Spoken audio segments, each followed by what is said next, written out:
यह कहानी तब शुरू हुआ जब एक बदसूरत नौकर और एक अमीर परिवार की युवा बेटी गुप्त रूप से प्यार में पड़ जाती। हालांकि वे सिर्फ बच्चे थे, उन्होंने हर एक पल को आनंद से गुजारा जो वे साथ बिता सकते थे। लेकिन उनकी खुशी लंबे समय तक नहीं चली।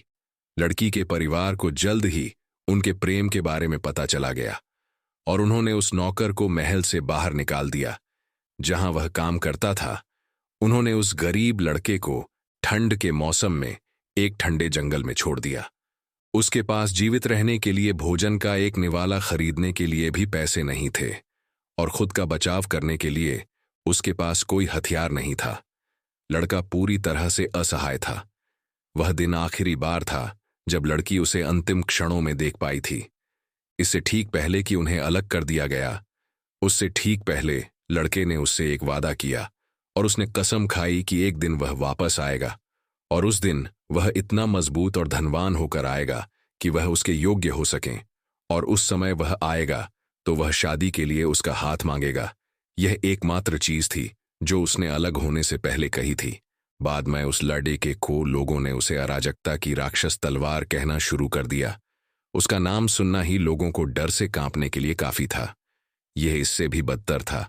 उसे व्यक्तिगत रूप से देखना कुछ ऐसा था जिसे कोई भी अनुभव नहीं करना चाहता था। दूसरी ओर लड़की पूरी तरह से अलग हो गई। वह न्याय और आशा का प्रतीक बन गई, जिसे सच्चाई का सितारा और चंद्र की तलवार के रूप में जाना जाता है। वह सिर्फ राज्य में सबसे कुशल योद्धाओं में से एक नहीं थी, बल्कि उसके वह भी बड्ढे है। मेरा मतलब यह है कि उसकी सुंदरता दूसरों की तुलना में एक अलग स्तर पर थी। उसका रूप इतना सुंदर और आकर्षक था कि जिसने भी उसका चेहरा और शरीर देखा वह पहली नजर में प्यार में पड़ गया। लेकिन अजीब बात यह है कि 15 साल बाद भी वह बचपन के उस लड़के के प्रति वफादार रही है, बिना यह जाने कि वह जीवित है या नहीं। वह उसका वादा नहीं भूली थी और इसीलिए उसने किसी भी पुरुष को अपने करीब आने से मना कर दिया था। यह से कहानी की शुरुआत होती है। लेकिन चीजें वास्तव में तब दिलचस्प हो जाती हैं जब दृश्य वर्तमान समय में बदल जाता है। यह एक हलचल भरे सराय में जाती। वह जगह लोगों से भरी हुई थी जो खुशी खुशी अपनी उपलब्धियों और रोमांच के बारे में बातें कर रहे थे। एक कोने में एक युवक चुपचाप बैठा था और भीड़ की तरफ देख रहा था और सोच रहा था कि क्या यह छोटी सी सराय वास्तव में व्यापारियों और यात्रियों के लिए प्रसिद्ध केंद्र है। उसने एक युवक जू यून के बारे में सुना था। वह एक योद्धा था जिसके पास एक भाला था जिसे वह सावधानी से लपेट कर रखता था। वह इस स्थान पर सुरक्षित रूप से पहुंचने से बहुत ही अच्छा महसूस कर रहा था और यहां तक कि वह खुश भी था क्योंकि स्थानीय लोगों ने उसके साथ बहुत दयालुता से व्यवहार किया था और कोई भी उसे रोक नहीं सकता था। वास्तव में कोई भी उसे रोकना नहीं चाहता था। हालांकि उस समूह में एक गंजे आदमी ने उसे एक गंभीर चेतावनी दी। उसने उसे जू यून से कहा कि स्वाभाविक रूप से क्षेत्र में घूमते समय वास्तव में सावधान रहना चाहिए। जे यून यह सुनकर उत्सुक था और उसने पूछा कि उसके कहने क्या मतलब है। उसके चेहरे पर एक डरावनी नजर के साथ उसको समझाया। उसका यह मतलब है कि गांव के पास एक खतरनाक राक्षस छिपा हुआ है। यह एक क्रूर खूनी व्यक्ति जो मार्शल कलाकारों का शिकार करता था और दूसरों को डराने के लिए उनके कटे हुए सिरों को अपने साथ रखता था। जे यून ऐसा लग रहा था कि वह एक डरावनी कहानी से प्रभावित करने की कोशिश कर रहा था, लेकिन सच्चाई यह थी कि वह वस्तु इससे बिल्कुल भी अपरिचित नहीं था। वह शांति से अपनी चाय की चुस्की लेते हुए उसने ऐसा अभिनय किया जैसे कि यही कारण है कि वह उनकी बातचीत के बीच में वहां मौजूद था।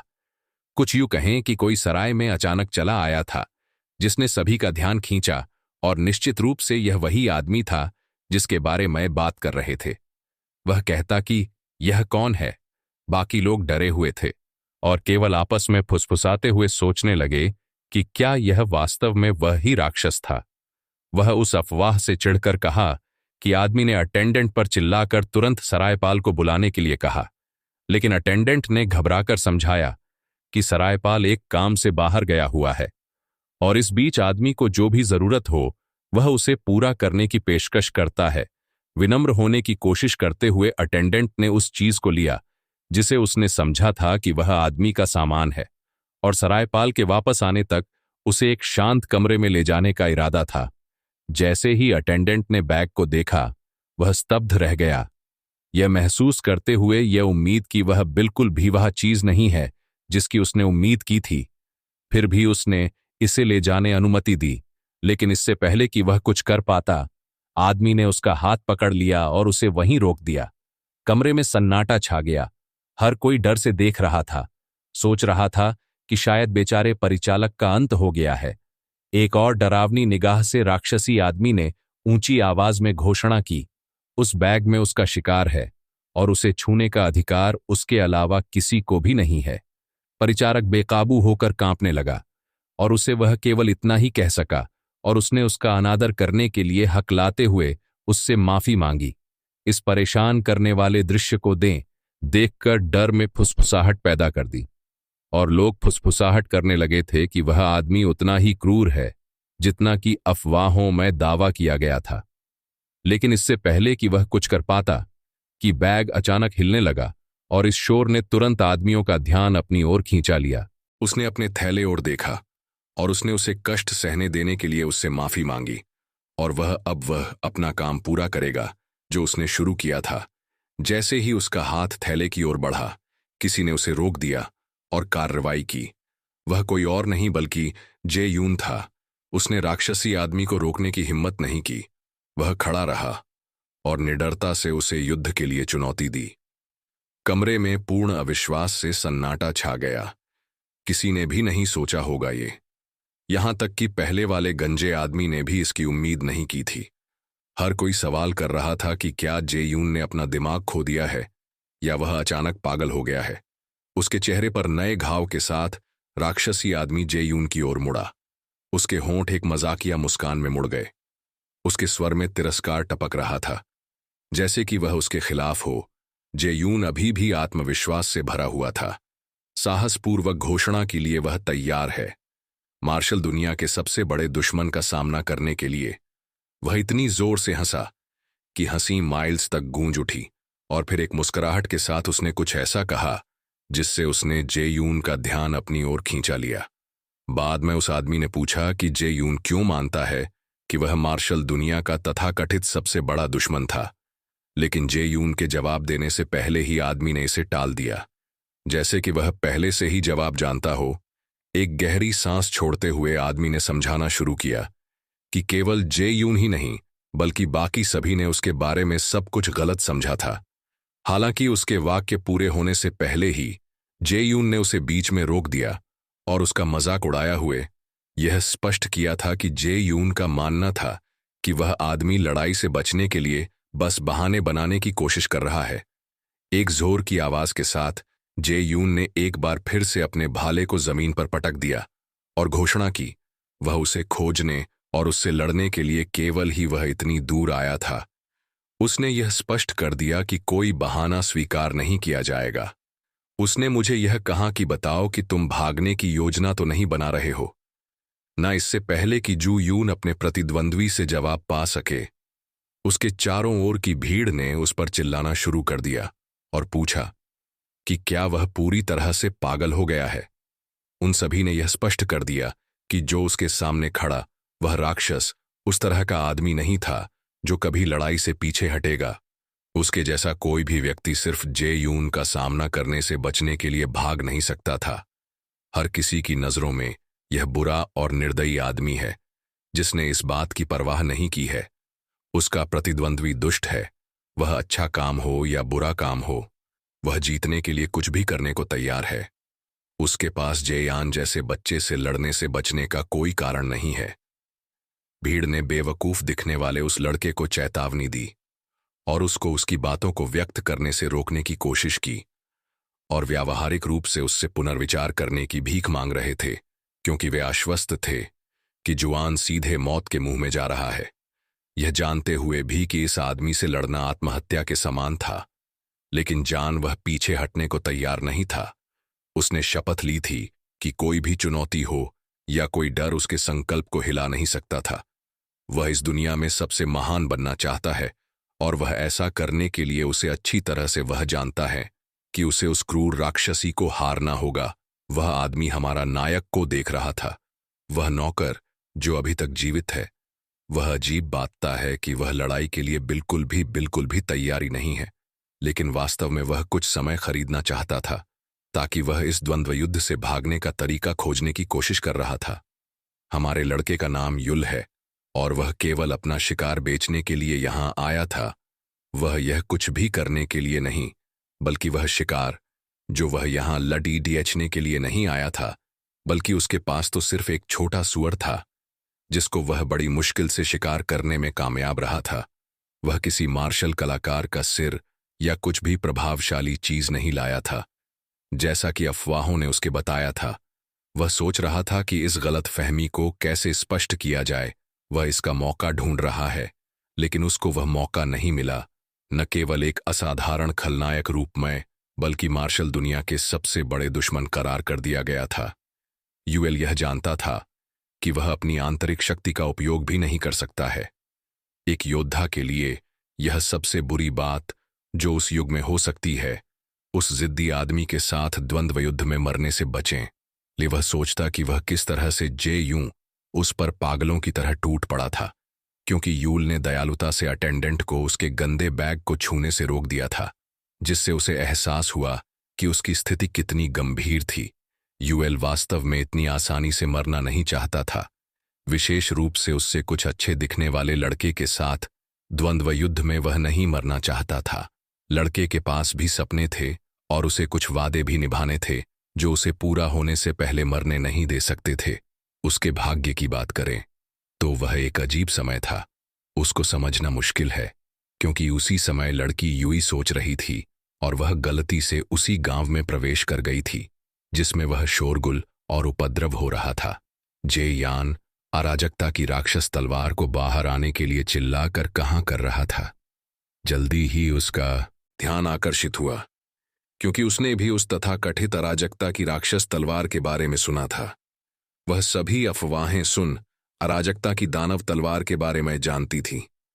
वह उसके आकर्षक लाल आंखें जो उसके गुलाबी और चांदी के बालों से पूरी तरह मेल खाती थीं, और निश्चित रूप से उसकी छाती के विशाल आकार ने जे यून के दिल को धड़कने से रोक दिया था, जिससे वह शर्मसार हो गया, ठीक वैसे ही जैसे उनके आसपास के सभी लोग हो गए थे। इससे पहले कि वह कुछ कह पाता, उसके पीछे से दूसरे आदमी की आवाज उस पर टूट गई। उस आदमी ने उसे पहचान लिया और चिल्लाया कि वह लूनर तलवार है, पूर्व महानतम मार्शल कलाकार एसाइहा की प्रत्यक्ष शिष्य। जे यून मदद नहीं कर सका, लेकिन वह सोचने लगा कि वह भी उसके जैसे मार्शल दुनिया के सबसे बड़े दुश्मन को खत्म करने के लिए आई है। अराजकता की दानव तलवार ने उसके साथ खुद के लिए भी एक नाम बनाने का यह मौका नहीं छोड़ देना चाहता था। वह दृढ़ निश्चय किया। उसने साहसपूर्वक घोषणा की। वह उसके साथ मिलकर काम करना चाहता था, यह कहते हुए कि यह एक सम्मान की बात होगी यदि वह योल को मारने में उसकी मदद करने के लिए सहमत हो जाए। अराजकता की प्रसिद्ध दानव तलवार सेवा को आखिरकार एहसास हुआ कि बहादुरी और राक्षस तलवार को चुनौती देने के इरादे, जिससे उसे ऐसा महसूस हुआ कि उसे उसके साथ एक बच्चा बनाने के लिए चुना गया है। क्योंकि सिल्वा धीरे धीरे शुरू हुई। आगे चलते हुए जू यूं को लगा कि वह सपना देख रहा है। अब वह कुछ बड़ा सोचना शुरू कर दिया। उसने फिर से सुझाव दिया कि वे साथ मिलकर यूएल से लड़ें, और उसके बाद वे एक मजबूत साझेदारी बना सकते हैं और एक साथ दुनिया की यात्रा कर सकते हैं। इस बीच सराय के अंदर सब कुछ यूएल के लिए थोड़ा अव्यवस्थित सा लग रहा था। वह अभी भी पूरी तरह से द्वंद्व से बचने का तरीका खोजने की कोशिश कर रहा था। पूरी तरह से वह बाहर जाने का रास्ता खोज रहा था। वह यह सोचना बंद नहीं कर सका कि सबसे अच्छा समाधान अधिकारियों को स्थिति की रिपोर्ट करना था, क्योंकि द्वंद्व कानून द्वारा सख्ती से बंद कर दिया था। जैसे ही उसने एक सामान्य नागरिक के रूप में अपनी जिम्मेदारी के रूप में रिपोर्ट करने का संकल्प लिया, लकड़ी की दीवार अचानक टूट गई। तलवार से कई बार कट गई। इससे पहले कि कोई नाटकीय ढंग से प्रवेश करता, बेचारा लड़का कांपते हुए एक कोने में कूद गया, क्योंकि उसने कवर लेने की कोशिश की थी, और निश्चित रूप से यह जूं था। उसे देखकर योल पूरी तरह से डर गया और चिल्ला उठा। उसे यकीन हो रहा था कि उसका जीवन खत्म होने वाला है। इससे पहले कि उसे शादी करने का मौका मिले, वह पीछे की ओर रिंगन शुरू कर दिया था। यूएल ने हैरान होकर बहाने बनाना शुरू कर दिया, बड़बड़ाहट करने लगा और उसे अचानक बंद कर दिया। बाद में जो कमरे में प्रवेश करती है और कहती है कि आखिरकार मैंने तुम्हें पा लिया है। यूई पूरी तरह से अवाक रह गया था, या तो अपने जीवन के प्यार को देखने से या यह महसूस करने से कि वह वही लड़की ही थी जिसने उस नाटकीय रूप से प्रवेश किया था। यहां तक कि उसे पहचाने बिना भी 1 सेकंड में सब कुछ स्पष्ट हो गया कि यह जुयून नहीं था, बल्कि वह लड़की थी जो दीवार और अंदर के दरवाजे को तोड़ने के लिए गरीब लड़के के बेहोश शरीर का उपयोग कर रही थी, केवल यह साबित करने के लिए कि क्या होता है जब कोई लूनर तलवार के अनमोल और लंबे समय से खोए हुए प्रेमी का अनादर करता है, क्योंकि उसने जून के पस्त और बेहोश शरीर को जमीन पर फेंक दिया। सेवा ने अपना ध्यान योल की ओर मोड़ा और उसकी ओर चलना शुरू कर दिया। उसने गर्व से घोषणा की कि वही महाद्वीप की सबसे मजबूत मार्शल कलाकारों में से एक बन गई है और अब उन दोनों के लिए सबसे अच्छा जीवन जीना शुरू करने के लिए पर्याप्त से अधिक पैसा है। और निश्चित रूप से उसने जिस धन का उल्लेख किया वह उसका ही था जो कि उसने खुद कमाया था, न कि अपने परिवार से विरासत में मिला था। वह उस लड़के को देखने के लिए करीब आई जिससे वह प्यार करती थी, जिसे हर कोई अराजकता की शैतान की तलवार कहता था। वह न तो घृणित शीर्षक और न ही उसकी वर्तमान दयनीय स्थिति उसके लिए उसकी भावनाओं को बिना किसी हिचकिचाहट के साथ बदल सकती थी। सेवा उसकी आंखों में देखा और उससे साहसपूर्वक विवाह करने के लिए कहा, यह कहते हुए कि अब कोई भी चीज या कोई भी व्यक्ति नहीं है जो उसको शादी को रोक सकता है। इसके विपरीत जो बाहर के लोगों ने कल्पना की थी कि 2 सुपरनोवा के विस्फोटक टकराव की तरह होगा, सबसे महान नायक चंद्र तलवार और सबसे खूंखार खलनायक शैतान तलवार। लड़के के आराम कक्ष के अंदर सब कुछ आश्चर्यजनक रूप से शांत था। लड़का थोड़ा अनजान होने के कारण वास्तव में ऐसा ही को नहीं पहचान पाया। वह यहां तक कि वादा याद दिलाने के बाद भी वह उसे चुपचाप देखता रहा। फिर अचानक उसके पीछे एक दरवाजे की ओर इशारा किया और कहा कि तुम अराजकता की राक्षसी तलवार की तलाश कर रहे हो। वह अभी कमरे से बाहर चला गया, लेकिन तुमने खुद महसूस किया कि उसके चेहरे पर हर जगह वांटेड पोस्टर लगे हुए थे, कि उसकी यह बेकार की चाल काम नहीं करने वाली थी, क्योंकि उसे उससे कोई जवाब नहीं मिला था। उसने सोचा कि यह मौका लेना और भाग जाना सबसे अच्छा होगा, लेकिन उसने उसका हाथ धीरे से उसके गाल पर रख दिया। इस इशारे ने उसे वह तरीका याद दिला दिया जिस तरह से वह अपना स्नेह प्रकट करता था। भावना का हाथ भले ही वह मार्गदर्शन करने वाली थी, उसे देखकर वह शर्मा गई जैसे वह पहले करती थी। तभी उसने धीरे से उससे अपना नाम फिर से पुकारने के लिए कहा। अंततः अनजान और भुलक्कड़ आदमी को एहसास होने लगा कि वह किससे कह रही है। क्या आप महिलाशील हैं? अचानक उनके गुप्त प्रेम की सुखद यादें याद आती हैं। वह उसके पास आ गईं, जैसे कोई सालों पहले वह अमीर हाथों में बेचा गया था। अकाल के दौरान एक गुलाम के रूप में परिवार की उसने कभी भी उम्मीद नहीं की थी। वह एक अकेली थी जो उसके साथ दयालुता से व्यवहार किया था। वह अकेले परिवार की सबसे छोटी बेटी से इस तरह प्यार किया जाएगा। उसे अचानक एहसास हुआ कि वह उन दिनों को वह कितना याद करता है। वह आखिरी चीज थी जो उसे वास्तविकता में वापस आने से पहले याद थी। बाद में खुद को उसी लड़की के पास बैठा हुआ पाया जिसे वह गुप्त रूप से प्यार करता था।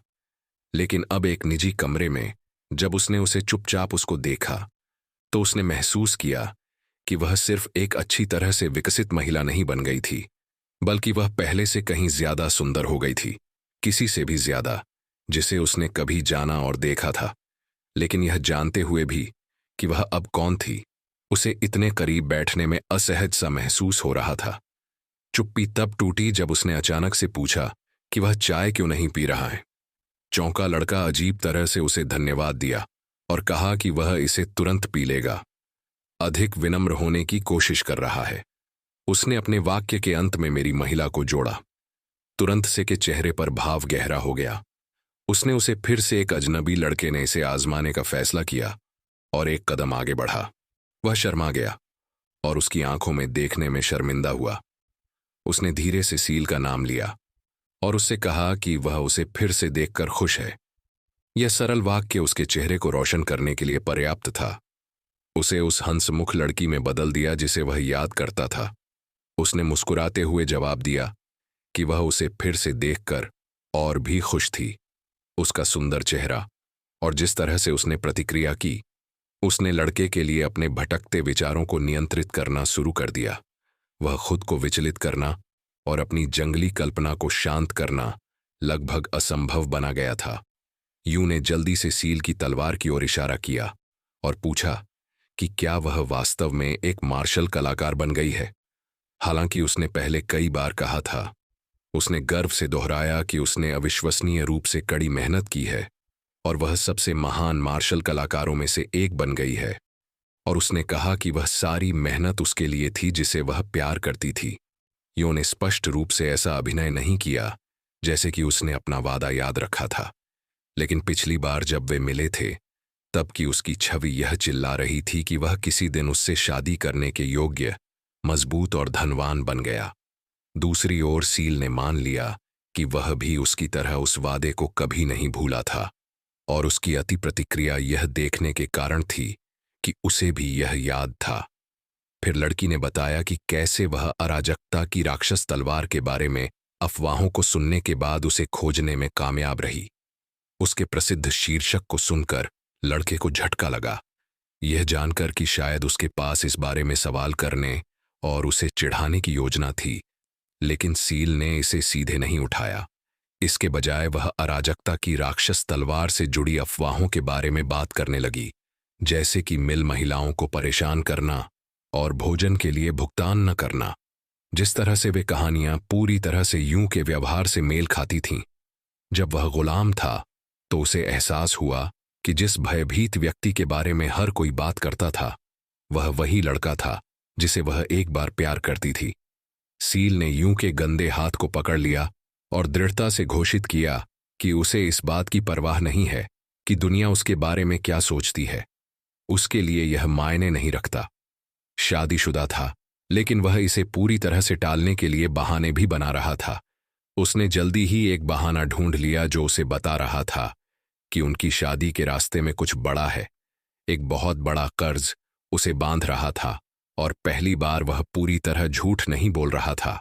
यूएल ने अतीत में मार्शल आर्ट सीखने और मजबूत बनने के लिए अनगिनत बार कोशिश की थी, लेकिन वह जिस भी मास्टर के पास गया, उसने अंततः उसकी दयनीय और कमजोर क्षमता को देखकर उसे बाहर निकाल दिया।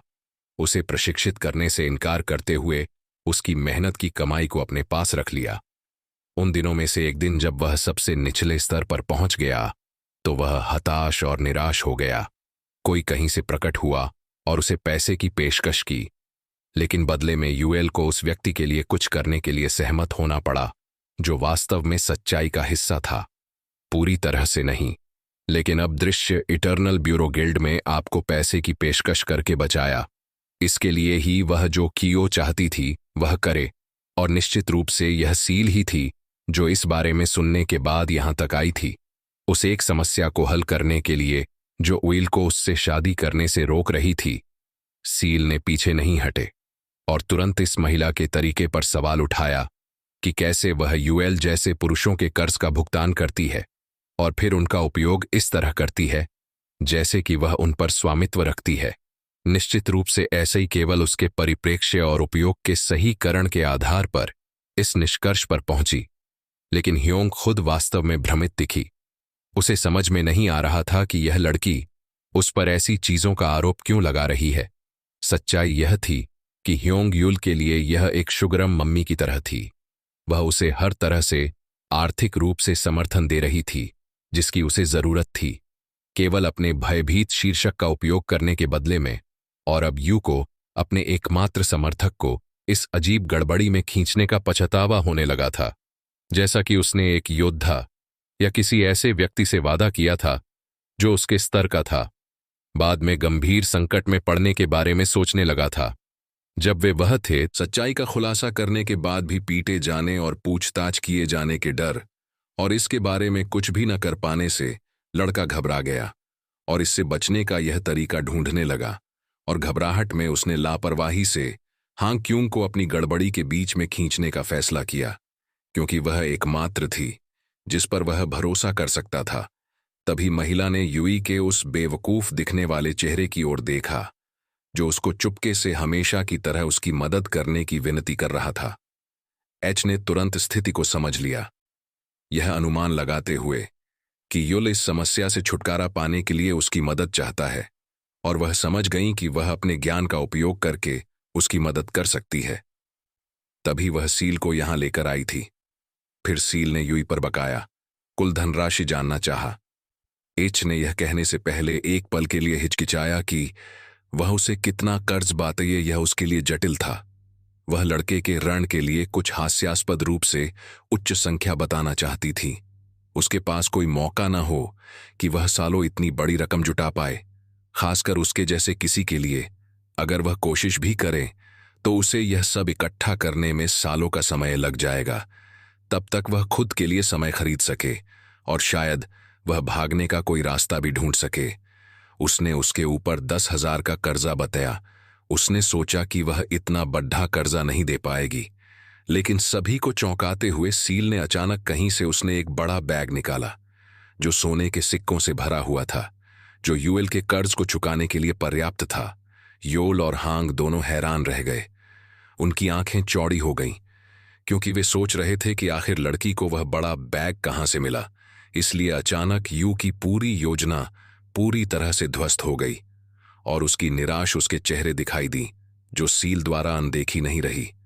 हालांकि लडच के मान लिया कि वह शर्मिंदगी महसूस कर रही होंगी, क्योंकि वह उसके जैसे किसी व्यक्ति का कर्ज चुका रही है। उसकी प्रतिक्रिया को देखकर परेशान या निराश होने के बजाय ऐसे ही ने उसे दिलासा देने की कोशिश की।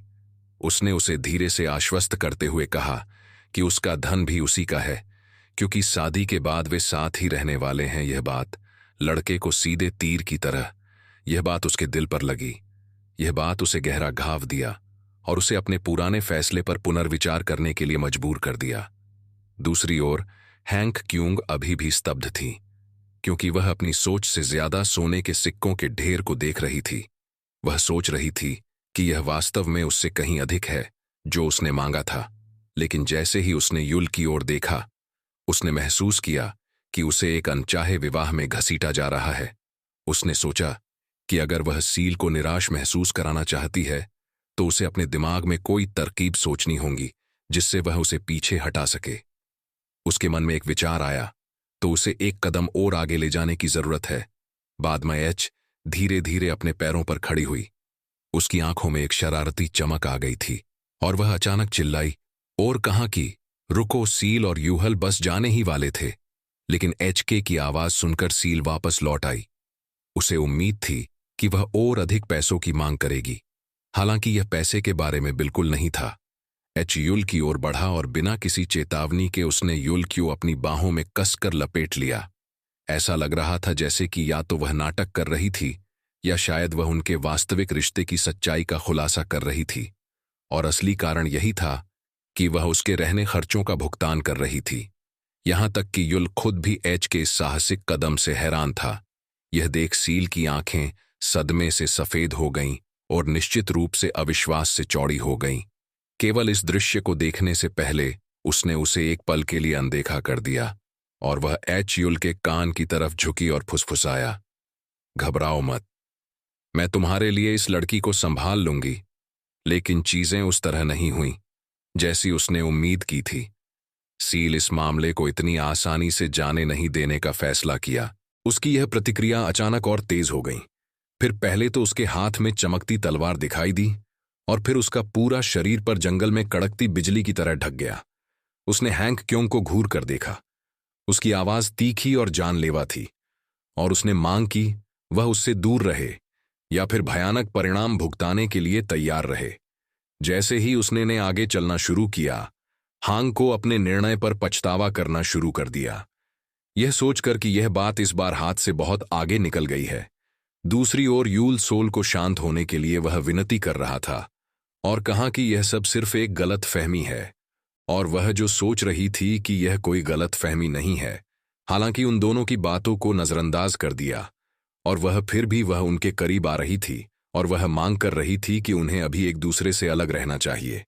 यह बात उसकी आंखों ने स्पष्ट कर दी कि वह मजाक नहीं कर रही है और वास्तव में उन दोनों को मार सकती थी। घबराहट में उसे समझाने और उससे अपनी जान बचाने की कोशिश में कहा, शांत रहो सोल, तुम मेरे लिए वास्तव में महत्वपूर्ण हो। यह एक वाक्य ने जादू की तरह काम किया, जैसे आग पर पानी डाल दिया हो। इसने उस उग्र लड़की को रुकने पर मजबूर कर दिया और धीरे धीरे अपने सामान्य स्वभाव में शांत हो गई। यह देखकर यूं को राहत की लहर महसूस हुई, यह जानकर कि वे अब सुरक्षित हैं। हालांकि वह कुछ शांत हो गई थी, लेकिन सियोल का दिल टूट गया था। बाद में यूएल सियोल को समझाने कोशिश कर रहा था कि उन दोनों के बीच कुछ भी नहीं है, लेकिन उसने उसे नजरअंदाज कर दिया और चलती रही। यूएल उसकी भावनाओं को ठेस नहीं पहुंचाना चाहता था, लेकिन एच इस बात पर बहुत खुश लग रही थी, क्योंकि उसके विचार से सब कुछ पूरी तरह से ठीक हो गया। यह सुनकर वह हैरान होकर उसकी ओर मुड़ा। उसने सोचा था कि वह इन सब से वह खुश होगा, लेकिन इसके बजाय वह दुखी था। उसका ऐसा कोई इरादा नहीं था। हैंग अपनी सीट पर वापस लौटी और एक गिल्ड लीडर और मर्चेंट के रूप में अपने अनुभवों को उसके साथ साझा करना शुरू कर दिया। उसने बताया कि यह वास्तव में सबसे शांतिपूर्ण समाधान तो नहीं था, लेकिन यह निश्चित रूप से अनचाही शादी को रोकने का सबसे प्रभावी तरीका था। केवल यही कारण था कि तुम सबसे पहले यहां आए थे। उस बात को याद दिलाए जाने पर खुश महसूस करने के बजाय वह अपराध बोध से भर गया। कुछ मिनट बाद वह अपनी सिटी में वापस आ गया है। आसपास के लोग डरे हुए थे, वो भी हमरे-युल की भयानक आकृति की वजह से। वही हमरा-युल अपनी दुखी भावनाओं के साथ। उसे अतीत की बातें याद आती हैं, जब वह सिर्फ एक मामूली नौकर था। तब सियोल ही थी जिसने उसके साथ बहुत ही अधिक दयालुता से व्यवहार किया था। उसे एक साधारण लड़के के रूप में नहीं देखा था, लेकिन वह उसके प्यार के योग्य नहीं था। यूएल उसकी मदद भी नहीं कर सका, लेकिन वह सब कुछ करने के बाद भी वह उनके बीच की दूरी को कम नहीं कर सका। वह उसके के साथ गर्व से खड़े होने के लिए उसने अपने सभी प्रयास किए, लेकिन कभी कुछ नहीं बदला था। उसकी दयालुता और उसका प्यार उसको हमेशा से उसको पहुंच से बाहर लगता था। लड़के ने अपना मन बना लिया था कि उसे जितनी जल्दी हो सके सियोल को ढूंढना है और उसे वह सब कुछ सच बताना था जो उसे जानने की जरूरत है। कुछ ही दूरी पर एक आदमी अपनी पत्नी को बता रहा था कि उसने अभी अभी एक महिला को सफेद बालों के साथ, पूरी तरह से सफेद कपड़े पहने, पहाड़ों के बीच से भागते हुए देखा था, जैसे उसने कोई भूत को देख लिया हो, और वह सीधे चट्टान के किनारे की ओर जा रही थी। यह सुनकर यूएल को तुरंत एहसास हुआ कि यह सियोल है। उसकी वजह से अपनी जिंदगी का अंत करने जा रही है। वह आदमी जिस महिला से वह बात कर रहा था, वह अचानक डर में कांपने लगी, लेकिन इसका कारण उसकी भयानक कहानी से नहीं था। यह अराजकता की राक्षसी तलवार के देखने के कारण था। युल ने धीरे धीरे उसके पति को पूछा कि उसने उस महिला को कहाँ देखा था। कुछ मिनट बाद युल उस स्थान पर था जिसका वर्णन उस आदमी ने किया था। वह हाँफ रहा था और उसकी सांस पूरी तरह से फूल रही थी। उसे यकीन नहीं था कि वह सही जगह पर है या नहीं, इसलिए उसने उसके बारे में कुछ संकेत खोजने की उम्मीद में चारों ओर देखने का फैसला किया। पहले सेकंड में उसकी नजर सियोल पर पड़ी। वह चट्टान के किनारे पर खड़ी थी और अपना जीवन समाप्त करने के लिए तैयार थी, और यह सब उसके कारण था। बिना किसी हिचकिचाहट के और बिजली तरह तेजी से लड़का आगे बढ़ा और उसे पीछे से गले लगा लिया और कहा कि वह उससे अभी शादी कर लेगा यदि वह आत्महत्या के बारे में पुनर्विचार करती है। लेकिन उसके आश्चर्य के लिए यह लड़की नहीं थी, बल्कि यह 200 वर्षीय दादाजी थे जो वहां जम गए थे। उसको पहले आश्चर्य हुआ, बाद में जल्दी ही वह शर्मिंदगी में बदल गया। बाद में उसे अफसोस हुआ कि उसने बिना उसका चेहरा जांचे कुछ नहीं क्या कर दिया था। उसे पहले ही देख लेना चाहिए था कि वह सियोल है या नहीं। उसे यूं लापरवाही से आगे बढ़ने से उसे बहुत अजीब सा महसूस हो रहा था। बाद में उसने जल्दी से उसे जाने दिया, दूर मुड़ा और बहुत माफी मांगते हुए बताया कि उसने बूढ़े व्यक्ति को कोई और समझा लिया था, लेकिन दादाजी उसे इतनी आसानी से छोड़ने वाले नहीं थे। जैसे ही वह जाने की कोशिश करता है तो बूढ़े व्यक्ति ने उसके पीछे चिल्लाते हुए पूछा कि क्या आप वास्तव में ऐसे ही गैर जिम्मेदाराना तरीके से चले जा रहा है। यूं की आंखें आश्चर्य में चौड़ी हो गईं। उसे यह महसूस हुआ कि दादाजी उसके बारे में बात कर रहे हैं। उसे ऐसा लग रहा था यह दादाजी जैसी उसके बारे में सब कुछ जानते हो और वह यूहोल उसके रिश्ते के बारे में सलाह दे रहे हो। वह ऐसे किसी व्यक्ति की तरह बोल रहे था जो अतीत से लेकर वर्तमान तक उनके बीच हुई हर चीज को जानता हो। बूढ़ा आदमी फिर चिल्लाया, क्या तुमको पता है कि उस बच्चे की आंखों में क्या दिखाई दे रहा है जब वह तुम्हें देख रहा था? बूढ़े व्यक्ति ने अपनी आवाज जारी रखी, जो अधिकार, क्रोध, निराशा, उदासी जो भी हो के साथ गूंज रही थी। क्या आपकी हिम्मत नहीं है कि आप उसके जैसे किसी की भावनाओं को कम आंकें सकें? यूएल को एहसास हुआ कि बूढ़ा आदमी उससे बात नहीं कर रहा था, बल्कि एक पागल आदमी की तरह उसके पीछे के पेड़ से बात कर रहा था। तभी उस आदमी का पोता अपने दादा को डांटते हुए भागता हुआ आया और पूछने लगा कि वह उसे बताए बिना फिर से यहां क्यों आए हैं। यू का जबड़ा खुला रह गया। वह पूरी तरह से अवाक था, क्योंकि उस क्षण में कुछ भी समझ में नहीं आ रहा था। उसे बूढ़े आदमी का भाषण ऐसा लगा जैसे यह उसके लिए था, लेकिन ऐसा बिल्कुल नहीं था। जब तक युल अंततः पहाड़ से नीचे लौटा, सूरज डूब रहा था और उसे लगा जैसे उसने अपना समय पूरी तरह से बर्बाद कर दिया है। उसके दिमाग में उसे बूढ़े आदमी की बातें दिमाग में घूम रही थीं, जिससे उसे और भी बुरा लग रहा था। जब वह अंततः घर पहुंचा, उसका सिर नीचे झुका हुआ था। वह अभी भी सोच रहा था कि उसे आगे क्या करना चाहिए। वह इतना विचारों में खोया हुआ था कि उसने यह भी नहीं देखा कि सियोन उसके सामने खड़ी है। वह केवल तब अपनी सोच से बाहर आया जब उसने उसका अभिवादन किया और घर में उसका स्वागत किया। वह एक पल के लिए स्तब्ध रह गया, क्योंकि उसे लगा कि उसने उसको छोड़ दिया। उसने अविश्वास में चिल्लाते हुए पूछा कि वह यहां कब और कैसे आई। सियोन ने सहजता से बताया कि वह छोड़ने के बाद वह पूरे समय यहां थी।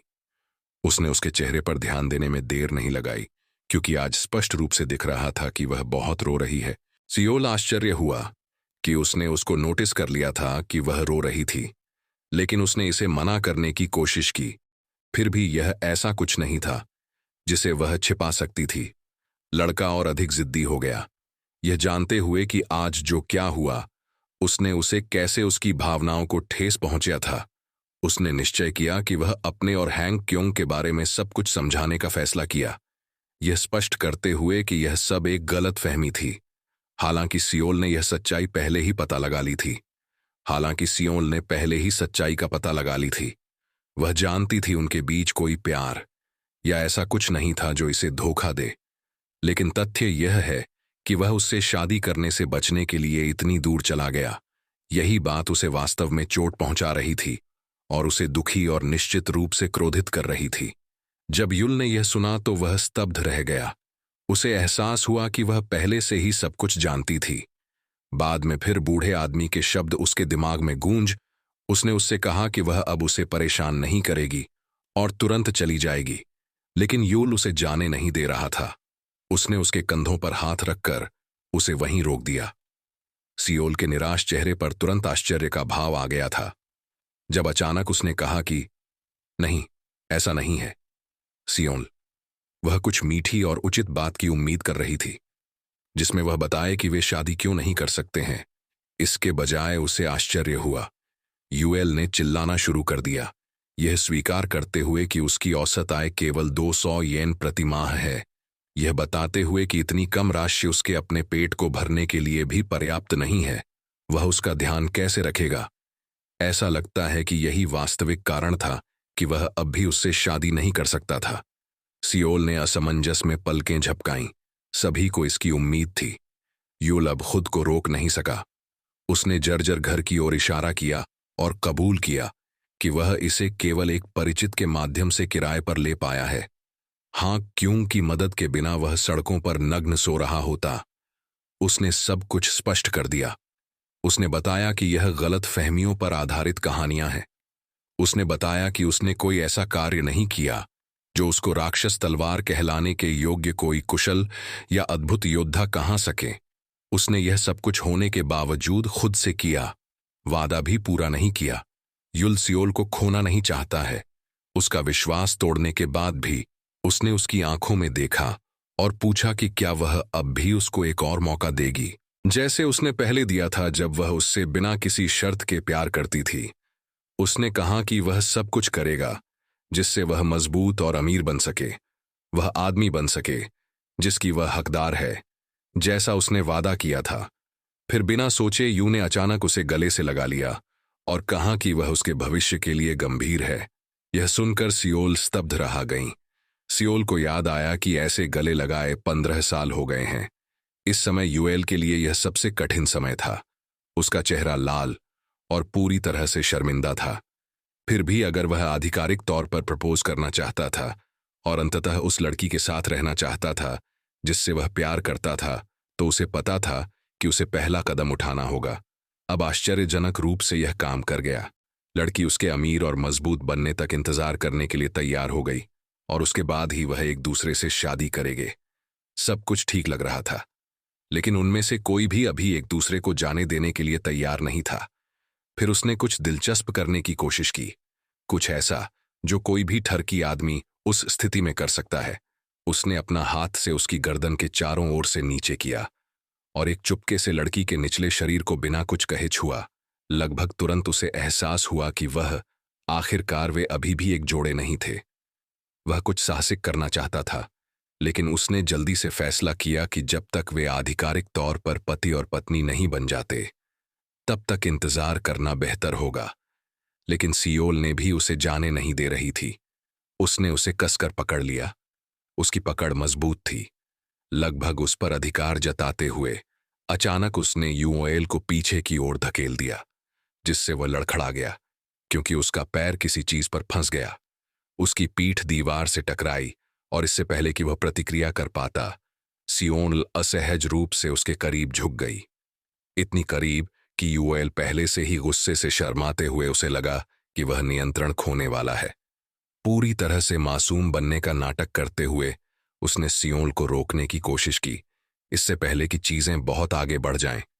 लेकिन सियोल की तब तक पीछे हटने की योजना नहीं बना रही थी। जब तक उसे वह न मिल जाए जो वह चाहती थी। वह घबराए हुए लड़के के आमने सामने होने के लिए काफी करीब आ गई और धीरे से फुसफुसाया कि आइए हमारे भविष्य के बच्चों के सामने हम अपना शादी समारोह करें। और इसके साथ ही उन्होंने एक दूसरे के साथ खिलवाड़ करना शुरू कर दिया, जिसकी किसी को भी उम्मीद होगी। उनकी चंचल चीखें हवा में भर गईं। इस बीच गली में से गुजरते हुए किसी ने उनकी आवाजें सुन लीं। निश्चित रूप से उसे पता नहीं था कि वे वास्तव में क्या कर रहे थे। इसके बजाय उसने मान लिया कि चंद्र तलवार ने अंततः अराजकता की राक्षसी तलवार का पता लगा लिया था और अब दोनों एक गहन युद्ध में बंद है। अंततः अफवाहों का रुख इस ओर हुआ कि दानव तलवार ने चंद्र तलवार को मार डाला। यह बात किसी विशिष्ट व्यक्ति तक पहुंच गया। एक गुलाबी बालों वाली लड़की, जो स्पष्ट रूप से इस खबर से बहुत खुश लग रही थी। निश्चित रूप से वह अकेली नहीं थी। वह एक अन्य महिला द्वारा संरक्षित थी, जिसने यह पूछने में संकोच नहीं किया कि क्या वह अब कार्रवाई करने की योजना बना रही है।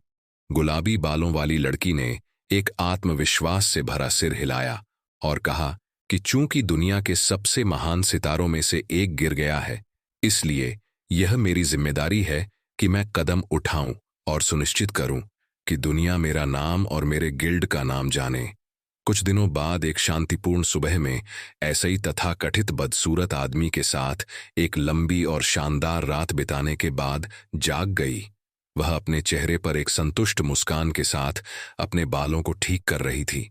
उसी समय वह घर के दरवाजे की ओर देखती रही थी, जहां युल अभी भी सो रहा था। वह यह जानकर बहुत खुश है कि उसे अब अपने बचपन के प्यार की तलाश नहीं करनी पड़ेगी। वह उसके जागने के लिए उत्सुक थी ताकि वे फिर से कुछ कुश्ती तकनीकों का अभ्यास कर सकें। उसके सपनों को एक कमीने बदमाश आदमी ने तोड़ दिया। बेशक इसने सियोल के मूड को एक पल में बदल दिया। आदमी ने उसे नोटिस भी नहीं किया और चिल्लाता रहा कि चलो आज इसे खत्म करते हैं। अराजकता की राक्षस तलवार वह स्पष्ट रूप से तब तक छोड़ने की योजना नहीं बना रहा था जब तक कि वह आपको अच्छी तरह से पीट न दे, यह जानते हुए भी कि आप कौन हैं। अराजकता की कुख्यात राक्षस तलवार आदमी एक पल में पूरी तरह से निडर लग रहा था, क्योंकि उसने कहा, मैं नहीं भूला हूं कि यह कौन सा दिन है। एक तलवार प्रकट हुई और हवा में छेद कर उसे बीच वाक्य में रोक दिया। आश्चर्य की बात नहीं कि यह लेडी सियोल थी, जो अपने प्रेमी को इस मैले दिखने वाले आदमी द्वारा अपमानित होते हुए नहीं देख सकती थी। तलवार को उसके करीब दबाते हुए उसने घूर कर देखा और पूछा कि आज के दिन के बारे में ऐसा क्या महत्वपूर्ण है कि वह आज का दिन भूले नहीं। उसने खुद ही जब देते हुए बताया कि उसका मौत का दिन भयभीत और शब्दों के लिए खोया हुआ आदमी जम गया, लेकिन हिम्मत झूठाते हुए आदमी ने पूछा कि वह कौन है। सियोल ने फुसफुसाया, मैं इस घर की मालकिन हूं। आदमी ने अविश्वास में पलकें झपकाईं और फिर घबराहट में सच बता दिया। वह उस घर का मकान मालिक है, वही घर जिसके बारे में उसने अभी दावा किया था कि वह उसकी मालकिन है। और तभी लेडी सियोल को यह बात समझ में आई कि वह फिर से पूरी तरह से हद से आगे निकल गई है, लेकिन निश्चित रूप से यह उसके व्यक्तित्व का एक हिस्सा है और वह इसके बारे में ज्यादा कुछ नहीं कर सकती है। आदमी ने स्थिति को शांत करने का अवसर भांपते हुए तुरंत स्पष्ट किया कि मैं यहां केवल किराया लेने आया हूं। जब मैंने कहा कि मैं इस दिन को नहीं भूला हूं, तो मेरा बस इतना ही मतलब था, उसे अपनी गलती का एहसास हो जाए। सियोल ने पीछे हटकर अजीब तनाव को शांत होने दिया, जिससे असहज स्थिति समाप्त हो गई और दृश्य घर के रसोई घर में स्थानांतरित हो गया। वहां लेडी सियोल अपने सामान्य स्वभाव में वापस आ गई थी। एक पेशेवर शेफ की तरह दिन के लिए भोजन तैयार कर रही थी। अराजकता की तथाकथित राक्षसी तलवार आखिरकार सभी हंगामे के बाद जाग गया। पूरी तरह से अनजान कि मकान मालिक वहां क्यों था। हालांकि मकान मालिक चीजों को ढीला छोड़ने वाला नहीं था। वह न केवल गुस्से में था, बल्कि उसे कई महीनों तक का किराया भी नहीं दिया गया था, बल्कि अब उसकी तथाकथित पत्नी ने उसे मारने की कोशिश की थी, बिना यह जाने कि वह कौन है। और मामले को बदतर बनाने के लिए यह मकान और सरायपाल का मालिक भी यही था, जिसके इनू और लेडी सियोल ने एक खंडहर इमारत में बदल दिया। इससे वह समझ गया कि आदमी गुस्से में क्यों चिल्ला रहा था। उसने उससे माफी मांगी और जोर देकर कहा कि यह उसकी गलती नहीं थी। हालांकि मकान मालिक ये नहीं मान रहा था और यह स्पष्ट कर दिया था कि माफी से काम नहीं चलने वाला है। उसका गुस्सा स्पष्ट था जब तक उसने एक छायादार आकृति को उसे करीब से नहीं देखा। निश्चित रूप से यह लेडी सियोनल के अलावा कोई नहीं था। वह खड़ी चुपचाप थी। उसके हाथ में एक तेज चाकू था और उसकी आंखें उस पर टिकी हुई थीं, जैसे कोई शिकारी अपने शिकार को देख रहा हो। मकान मालिक को जल्दी ही एहसास हुआ कि उसकी अपनी सुरक्षा के लिए इस स्थिति को अधिक शांति से संभालना बेहतर होगा। कुछ तनावपूर्ण क्षणों के बाद वे सभी बाहर चले गए और एक दूसरे के सामने बैठकर बातचीत करने लगे। उन्होंने अवसर का फायदा उठाया जब उसके आसपास कोई नहीं था। मकान मालिक सावधानी से यूं की ओर झुका और फुसफुसाया कि वह पागल औरत कौन है और खुद को इस घर की मालकिन कहने का उसका क्या मतलब था। पहले तो यूं अचानक पूछे गए सवाल से हैरान रह गया, लेकिन उसने जल्दी से जवाब दे दिया। लेकिन पहले अपने आप को संभाला और आत्मविश्वास से समझाया कि यह वही महिला है जिसका उसने पहले उल्लेख किया था। उसे उसकी बातों पर यकीन नहीं हो कि वह वही लड़की थी जिसने उससे भविष्य में शादी करने का वादा किया था। बदसूरत मकान मालिक को यह कहानी पहले भी सुनने को मिली थी, लेकिन उसने कभी नहीं सोचा था कि यह सच है। उसने हमेशा सोचा कि वह बस उसकी किसी कल्पना या सपने के बारे में बात करता रहता है। भले ही मकान मालिक सियोल और चंद्र तलवार के रूप में उसकी प्रतिष्ठा को जानता था, उसे कभी भी उससे व्यक्तिगत रूप से मिलने का मौका नहीं मिला था। इसलिए जब आपने उसका नाम लिया तो आदमी सदमे में जम गया। उसे इस बात आश्चर्य था कि सियोल हुआ जैसी खूबसूरत महिला किसी इस जैसे बदसूरत हारे हुए व्यक्ति के साथ रहने का फैसला किया। लेकिन जो बात उसे वास्तव में हैरान कर गई वह यह है कि उसने उनके बारे में कुछ परेशान करने वाली अफवाहें फैल गई हैं। विडंबना यह थी कि आप अकेले ही अपने और सियोल की कहानियों से पूरी तरह से अनजान थे। जाहिर तौर पर योल और सियोल की उस जादुई रात के बाद वह अफवाह जंगली की आग की तरह फैलना शुरू हो गई थी कि उसने चंद्र तलवार को सम्मोहित करके उसे गुलाम बना लिया और उसे जो भी गंदी शर्मनाक चीजें करना चाहता था वह उसे करने के लिए मजबूर करता है। ये पहली बार सुनकर वह घबरा गया। उसने कभी नहीं सोचा था कि लोग उसके बारे में ऐसी अजीब कहानियां बनाएंगे, लेकिन ईमानदारी से अगर किसी ने देखा था तो वह मकान मालिक था कि सियोल इस बदसूरत आदमी की कितनी परवाह करती है। शायद इससे बेहतर वह जवाब नहीं दे पाएंगे। तभी सियोल खुद बातचीत में शामिल हो गई। और उसने मकान मालिक के सामने भी उनके लिए अच्छी तरह से तैयार किया हुआ भोजन निकाला। उसने प्यार और देखभाल के साथ वह खुद को नहीं रोका पाई और उसने मकान मालिक सामने ही उसने अपने भावी पति को खिलाना शुरू कर दिया, जैसे कि वहां और कोई नहीं था। इससे युल पूरी तरह से हैरान हो गया, जबकि मकान मालिक वह बैठा यह सब देख रहा था। यह सब देख मकान मालिक को और भी अधिक सोचने के लिए मजबूर कर दिया। दूसरी तरफ उसके लिए इसने अफवाहों को और अधिक विश्वसनीय बना दिया। एक तरफ तो वे खुलेआम अपने प्रेम प्रदर्शन कर रहे थे, वहीं दूसरी तरफ इन सब से मकान मालिक ईर्ष्या या शायद घृणा के मिश्रण से उसे भर दिया। बाद में उसने खाना खाते हुए बताया कि कैसे उनको पूरी दुनिया मार्शल आर्ट के दो चमकते विपरीत सितारे की तरह देखती है, एक ऐसी जोड़ी जिसने बड़ा ध्यान आकर्षित कर लिया था। यह सुनकर युल, जो हमेशा थोड़ी सी भी समस्या पर घबरा जाता था, वह डर गया। वही सील शांत रही। उसने धीरे से उसका हाथ पकड़ लिया और एक प्यार भरी आवाज से उसे न डरने के लिए कहा। उसे यह याद दिलाया कि जब तक वे एक दूसरे के साथ खड़े हैं तब तक उसे चिंता करने की कोई जरूरत नहीं है। उसकी एक नज़र किसी भी आदमी या अकेले पूरी सेना का सामना करने का आत्मविश्वास देने के लिए काफी था, और वह भी कोई अपवाद नहीं था। यू ने अपना हाथ उठाया और उसका हाथ अपनी मुट्ठी बंद कर लिया और चुपचाप अपने आप से प्रतिज्ञा करते हुए कहा कि वह एक दिन मास्टर बनेगा, चाहे कुछ भी हो जाए। उसने उसके लिए एक उचित घर खरीदने का वादा किया, और जब वह दिन आएगा तो दुनिया की कोई भी चीज उन्हें अलग नहीं कर पाएगी। उसके बाद उनकी आंखें मिलीं और ऐसा लग रहा था कि वह अभी बच्चे पैदा करने का एक और दौर शुरू करने के लिए तैयार है। सौभाग्य से मकान मालिक अभी भी वहीं था।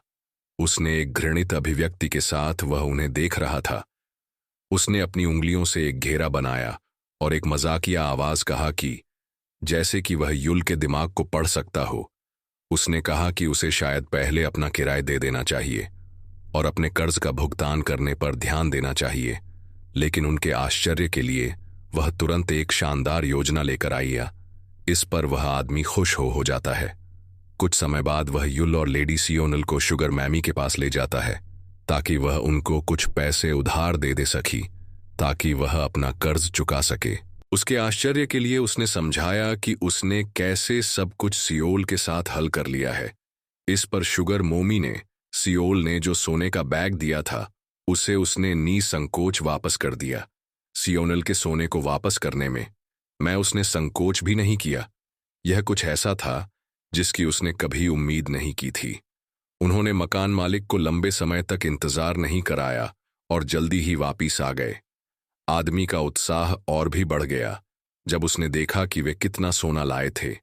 यह उसके लिए काफी लुभावना था कि वह सोने के बदले में अपना जर्जर घर उनको दे रहा था। हालांकि युल ने यह प्रस्ताव तुरंत ठुकरा दिया।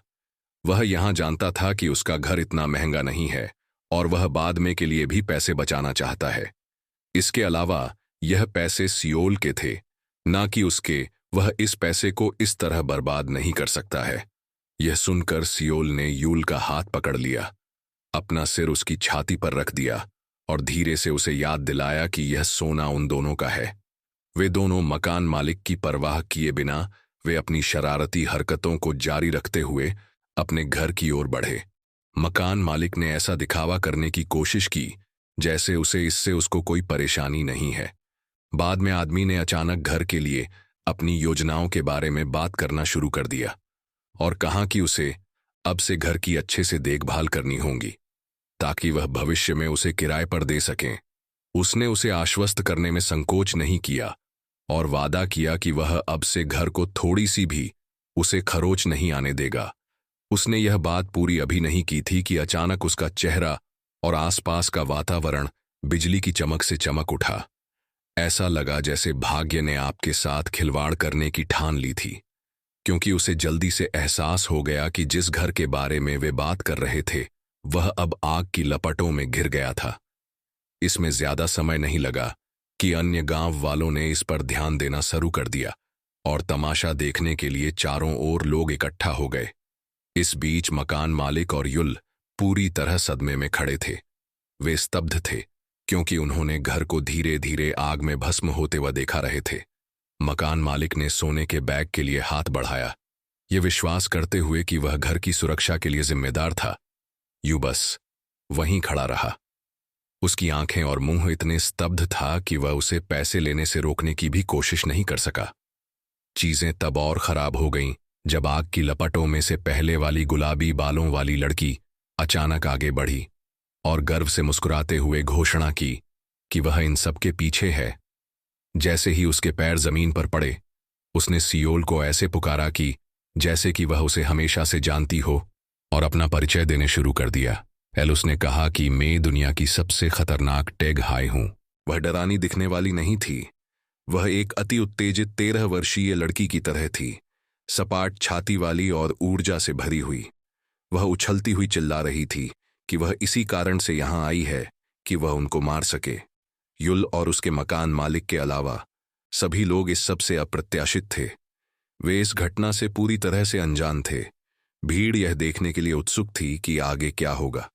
तांग हाई दहाड़ती लपटों के सामने निडरता से अकेली खड़ी थी, जबकि बाकी ग्रामीणों ने उसके चारों ओर एक घेरा बना लिया था। उसने सोचा कि उसने एक शानदार एंट्री मारी है।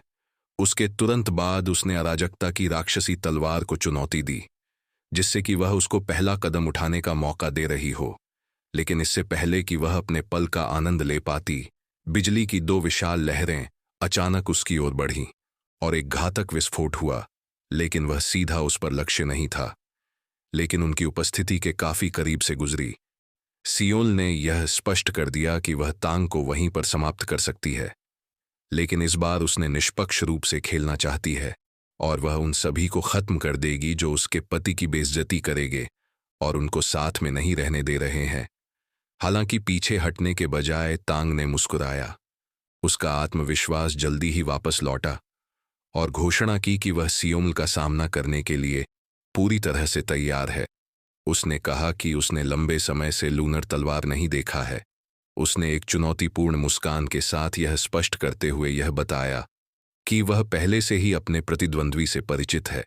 लेडी सियोल ने एक चमकदार सफेद आभा और प्रकाश की चमक से घिरी हुई आगे बढ़ती रहती है, और उसके आगे अति आत्मविश्वासी सपाटी छाती वाली बच्ची खड़ी थी। उसके शरीर से हरे रंग की ज्वाला जैसी ऊर्जा निकल रही थी। उसका सामना करने के लिए वह भी इंतजार कर रही थी। टैंग हाई ने उम्मीद नहीं की थी कि वह उसे पकड़ने के लिए वह यह काम करेंगी, या फिर वह कम से कम सील से टकराने कर दिखावा करेंगी। लेकिन वह अभी भी यह मानती है कि सियोल को संभलना उसके लिए कोई बड़ी बात नहीं है, और उसके के लिए यह कोई चुनौती नहीं है। सियोल एक पल के लिए रुक गई।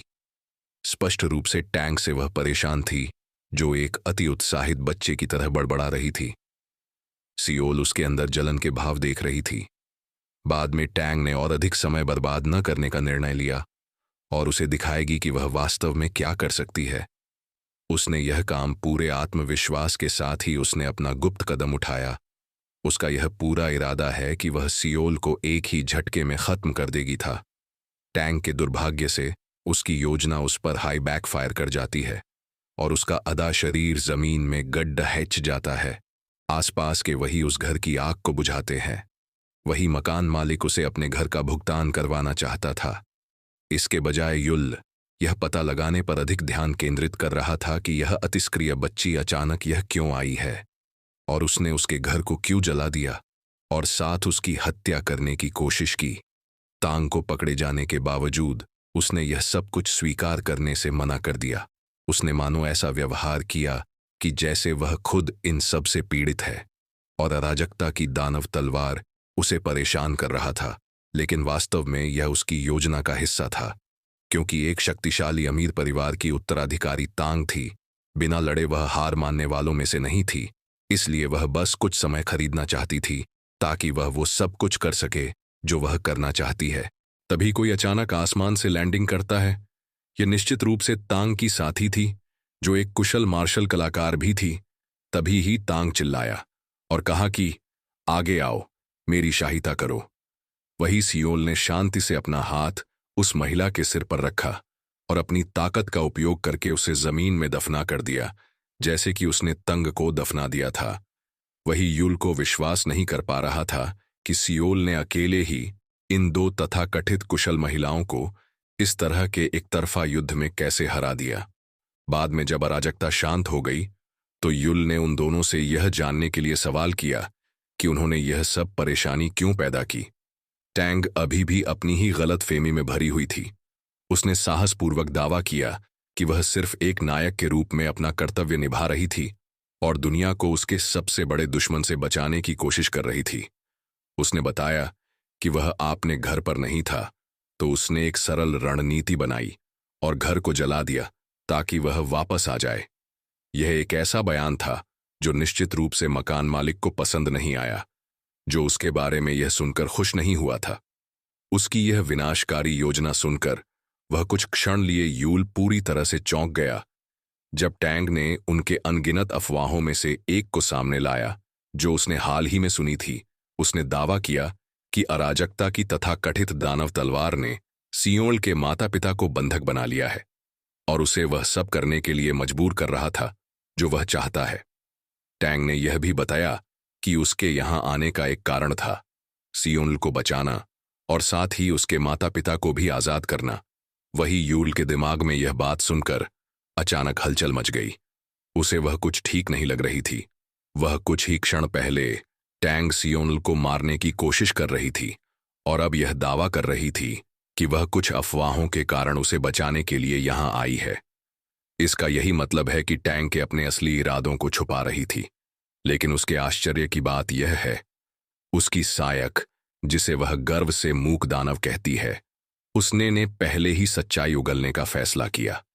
सहायक ने यह स्पष्ट रूप से खुलासा किया कि टैंग का वास्तविक लक्ष्य चंद्र तलवार थी, न कि युल। यह सुनकर तांग स्पष्ट रूप से घबरा गई और अपने सहायक को चुप कराने की कोशिश कर रही थी।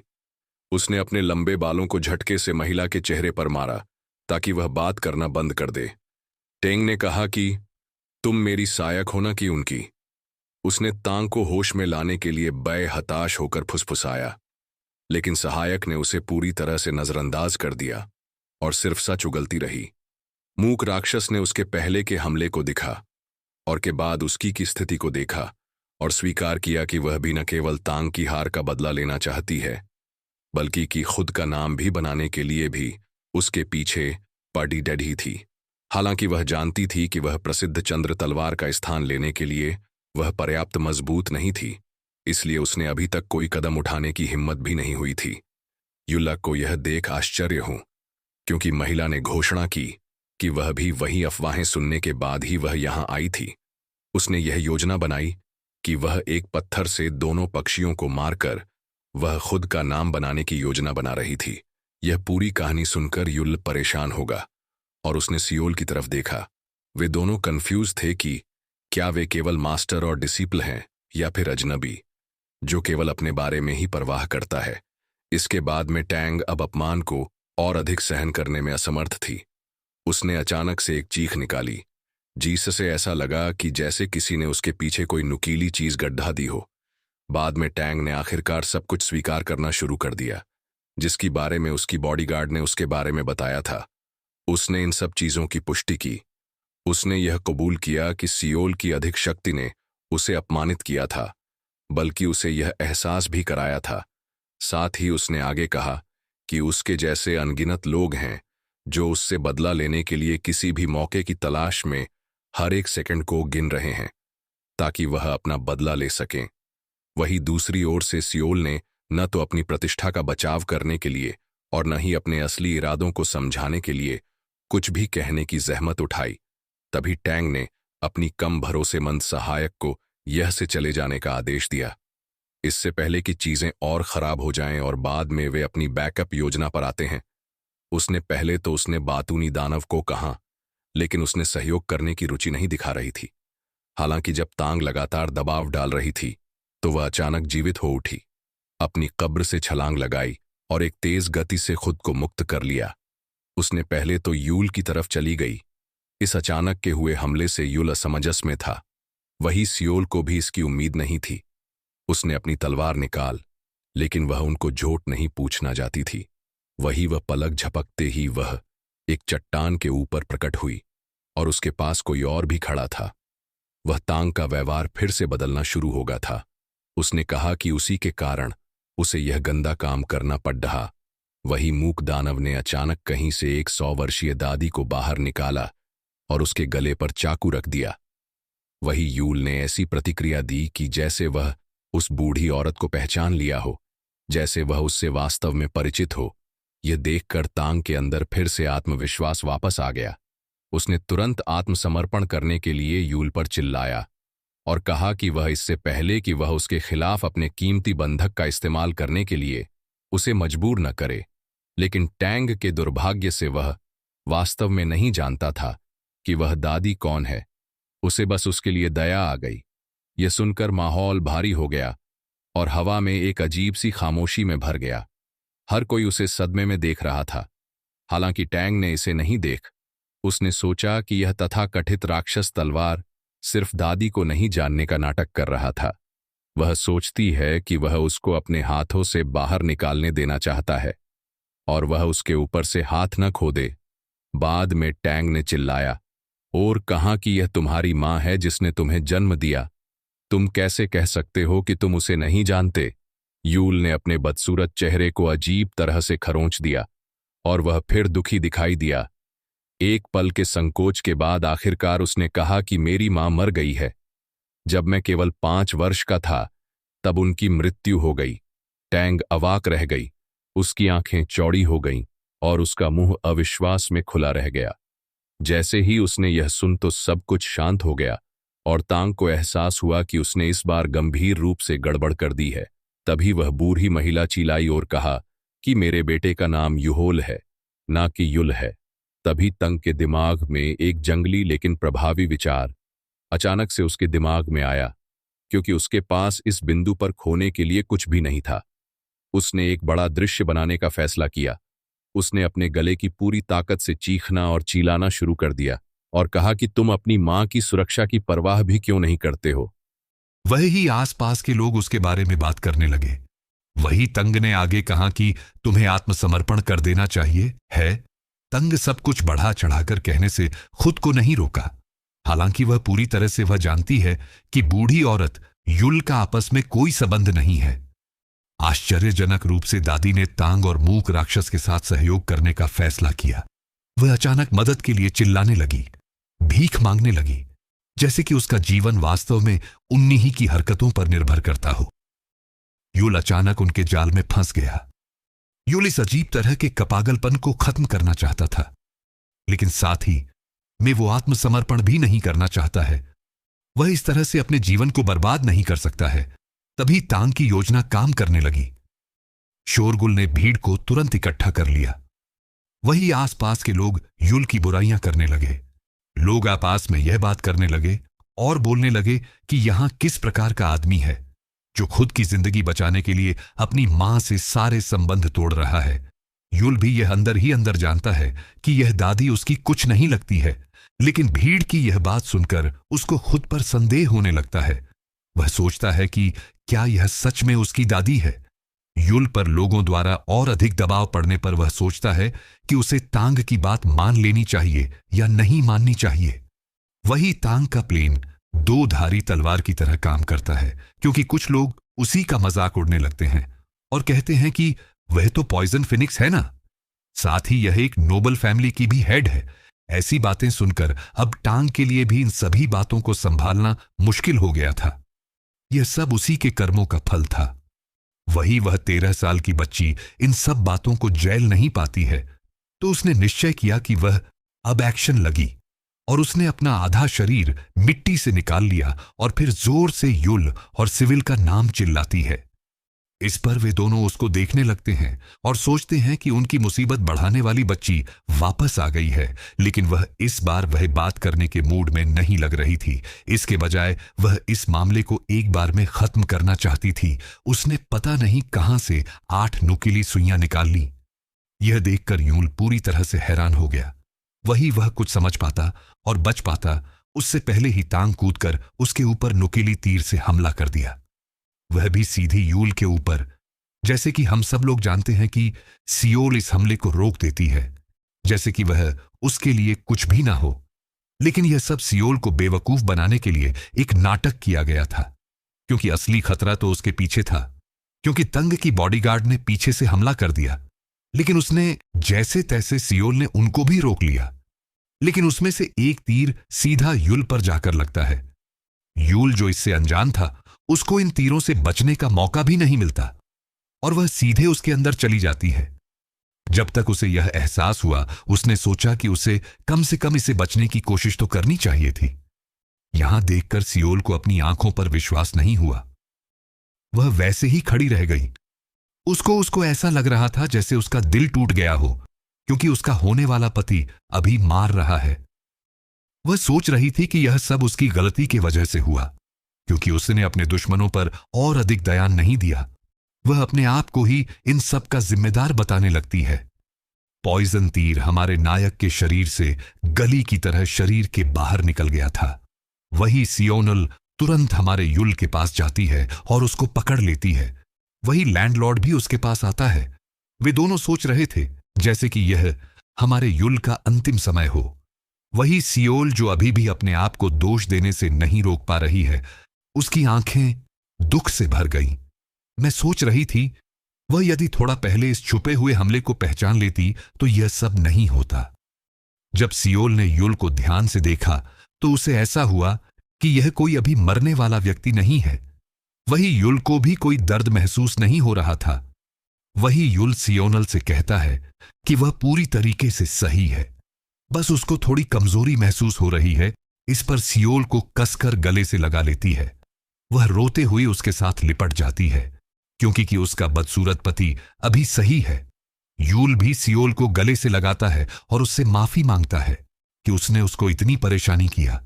वहीं लैंडलॉर्ड अभी भी सदमे में था, इसलिए नहीं कि युल अभी जिंदा है, बल्कि इसलिए क्योंकि उसने साफ साफ देखा था कि उनके अंदर से तीर गई थी। लैंडलॉर्ड के दिमाग में भी यही सवाल था। वे दोनों यही सोच रहे थे कि इतना सब कुछ होने के बाद भी वह सही सलामत कैसे हैं।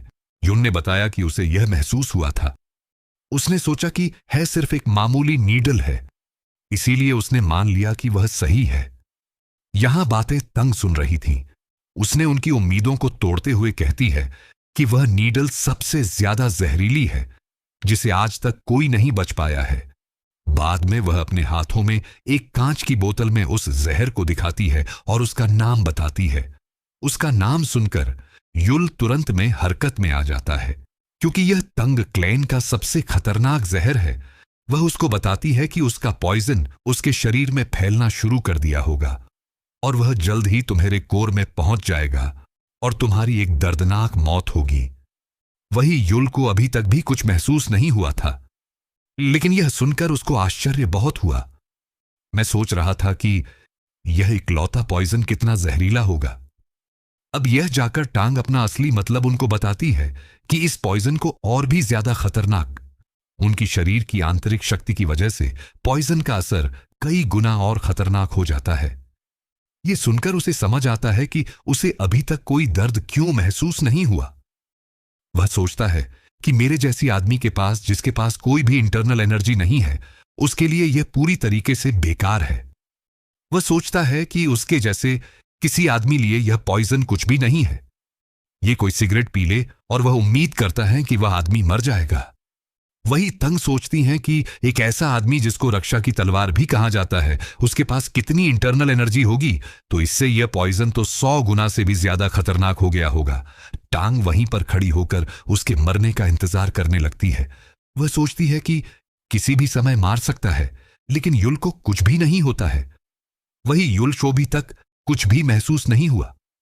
उसे इनता ही महसूस हुआ कि जैसे किसी ने उसको सुई लगा दी हो। अब तंग को यह संदेश होने लगता है, क्या उसने कोई गलती तो नहीं की है, या फिर यह जहर ही नकली है। यदि वह असली होता तो उसे कम से कम कोई असर तो दिखना चाहिए था। यह सब चल ही रहा था।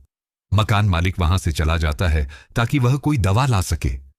यदि किसी और को कुछ हो जाता है तो वही सियोल फिर से रोने लगती है और कहती है कि उसकी गलती की वजह से तुम सचमुच में मर सकते थे। कहीं थोड़ी ही दूर पर टैंक अपनी निडल को देख रही थी। वह सोच रही थी कि शायद उसने नीडल को जहर लगाना भूल गई होगी। यदि ऐसा नहीं है तो उसे कुछ असर क्यों नहीं हुआ। वह उस जहर की बोतल की ओर भी देखती है और सोचती है कि उसने शायद किसी और चीज का इस्तेमाल कर लिया होगा, या फिर यह सच में उसके ही क्लैन का जहर है। वह अपने संदेह को दूर करने के लिए खुद पर इसका इस्तेमाल करने की कोशिश करती है और वह अपनी उंगली पर एक छोटी सी नीडल लगा लेती है। वही यूल और सियोल को यहां से जाने में थोड़ा समय लगता है कि यह जिज्ञासु बच्ची क्या कर रही है। वही तंग ने जैसे ही अपनी उंगली पर नीडल लगाई तो वह तुरंत बेहोश हो गई। उसको वही दर्द महसूस हुआ जो वह उनको महसूस करवाना चाहती थी। उसको इस बात का तो यकीन हो गया कि यह जहर असली है। कुछ दिनों बाद किसी अज्ञात जगह पर टैंक अपनी आंखें खोलता है। उसको यह याद आने में ज्यादा समय नहीं लगा कि पिछली रात को क्या हुआ था, और वह जल्दी से खड़ी हुई और बोली कि मैं कहां हूं। वही यूल उससे कुछ ही दूर पर बैठा हुआ था। उसने ज्यादा ध्यान नहीं देते हुए बताया कि तुम्हें गांव की क्लिनिक में हो। वही तंग ने ऐसा सोचा था कि वह डीमन लॉर्ड की तलवार को देखेगी, लेकिन यूल ने उसको चढ़ाते हुए कहता है कि तुम्हारे गिनने के बाद क्या हुआ, यानी एक अजीब सा मुंह बनाते हुए बोला कि अब वह हिसाब करना बाकी है जो तुमने पहले किया था। यह सुनकर टांग पूरी तरीके से चौंक गई, क्योंकि थोड़े से जहर ने ही उसकी क्या हालत कर दी थी। वही वह सोच रही थी कि यूल को तो पूरी नीडल लगी थी, उसे क्यों कुछ नहीं हुआ। वह सोचती है कि उसने सबसे हाई लेवल की ट्रेनिंग को पूरा कर लिया होगा, वह भी इतने अच्छे से कि उसका जहर भी उसके ऊपर कोई काम नहीं करता है। यह कारनामा कोई बड़ा आदमी ही कर सकता है। तंग यह सब गलत समझी थी और वह हमारे यूल से पूछती है कि उसने उसको जिंदा क्यों छोड़ा, और उसने आगे कहा कि मैं तो तुम्हें कई बार करने की भी कोशिश की है। यूल के अनुसार सियोल इतनी गुस्सा थी कि वह उसे सचमुच में उसे मारना चाहती थी, क्योंकि उसने उसके प्यारे पति को करने की कोशिश की थी। लेकिन मैंने उसको समझ लिया और उसे कहा कि तुम्हारे साथ मुझे मेरा हिसाब किताब करना है। तंग यह सुनकर पूरी तरीके से चौंक जाती है, क्योंकि वह उसके सामने एक छोटी बच्ची की सिवाय कुछ नहीं है। वह सोचती हैं कि इस आदमी के सामने लूनर स्वॉर्ड ने भी अपने हथियार डाल दिए हैं, तो मैं उसके सामने क्या कर सकती हूं। वह अपनी भाग्य को स्वीकार करती है और वह इस तरह की बेइज्जती को बिल्कुल भी पसंद नहीं करती है। वह सोचती है कि उसने यह सब काम स्वॉर्ड किंग बनने के लिए किए थे, लेकिन वह अंत में एक नौकरानी बनकर रह गई। उसे साथ में यह भी एहसास हुआ कि यह पर किसी को भी बंदी नहीं बनाया गया है, जैसे कि अफवाहों में बताया गया था। उसे ऐसा कुछ नहीं दिखा जैसे यूल ने लूनार सोड को पकड़ डीडीएच कर रखा गया हो। वही यूल अपनी भयानक शकल के साथ उसके विचारों को तोड़ते हुए कहता है कि अब हमें आगे की बात करते हैं। साथ ही वह उसके क्लैन और उसके परिवार के बारे में पूरी बात कर पाता। तभी तंग अचानक से बोली कि उसकी गतियों की सजा उसके परिवार और उसके क्लैन को ना दी जाए। वह यूल से आगे कहती है कि वह जो भी करना चाहिए वह उसके साथ कर सकता है। इस पर यूल बोला कि उसे उस घर के 10,000 गोल्ड कॉइन चुकाने होंगे, क्योंकि उसने उसके घर को जलाया था और था ही उसे और भी धन खर्च करना हो। इस पर तंग तुरंत मान जाती है, क्योंकि वह इसे आसानी से चुका सकती है। लेकिन इसमें एक दिक्कत है, क्योंकि उसको पहली पेमेंट अभी देनी होगी, लेकिन भी उसके पास एक गोल्ड कॉइन भी नहीं है। इस पर यूल उसे कहता है कि वह उसे बताएगा कि कैसे जल्दी से पैसे कामिए जाते हैं। तंग ने जिस काम बारे में सोचा था, यूल उस जगह के बजाय उसे एक गेस्ट हाउस में ले गया। यहां पर उसे एक नौकर की तरह काम करना होगा, लेकिन अमीर घर से होने के कारण उसे काम करने में काफी दिक्कतों का सामना करना पर डीडीएच रहा है। उसने कभी नहीं सोचा था कि उसे यूल ऐसी जगह पर लेकर आएगा। वह भी अपना खुद का धन चूकने के लिए उसने सोचा था कि वह और उसकी पत्नी उसको टॉर्चर करेंगे, लेकिन यह सब उसकी कल्पना ही रह गई। वह अपनी ख्यालों से बाहर आ गई जब किसी ने उसकी आवाज लगाई कि 4 कस्टमर आ गए हैं। इससे पहले कि टांग कुछ हरकत कर पाती, उससे पहले ही सभी के सामने सियोल यूल के साथ चिपक जाती है, वह भी ऐसी जैसे वहां पर और कोई लोग ना हो। यूल उसे खड़े होने के लिए कहा तो उसने मना कर दिया। उसके बाद उसने आराम से समझाया कि अब तंग कुछ नहीं करेगी, क्योंकि उसने अपनी गलती को मान लिया है। चाहे उसे कितना भी टाइम लगे, वह अपना खर्चा चुकाकर ही रहेगी। सियोल टांग की तरफ देखकर सोचती है कि उसे कोई भी गलत काम करवाकर उसे पैसे निकलवाने चाहिए थे। उसके बाद सियोल सोचती कि यूल उसकी वजह से परेशान हो रहा होगा। यह सब लोगों के सामने करने से वह उसके पैरों से खड़ी होने की वाली थी। उससे पहले ही युल ने उसे अपने गले से लगा लिया, चाहे वह लोगों से शर्मा ही क्यों ना रहा था। वह भी ऐसे जैसे कि कमरे में और कोई ना हो, आसपास के लोग उन्हीं को देख रहे थे। लेकिन इसके अंदर दो अपवाद है। पहले तो मकान मालिक, दूसरा तंग। वे दोनों सोच रही थी कि इतनी सुंदर महिला अपने बदसूरत आदमी की प्यार में कैसे कर सकती हूं। शहर के दूसरे स्थान पर तंग बॉडीगार्ड दिखाई जाती है, वह भी एक भीड़ भाड़ वाली इलाके में जाकर। काफी ज्यादा गर्मी है। इस जगह पर अपना असली चेहरा दिखाती है। वह सोचती है कि वह अगली बार युल और सियोल से मिलने का इंतजार नहीं कर सकती है यहां पर। चलो इस मनहुआ क्यों यही समाप्त करते हैं। आगे मिलते हैं नेक्स्ट पार्ट में।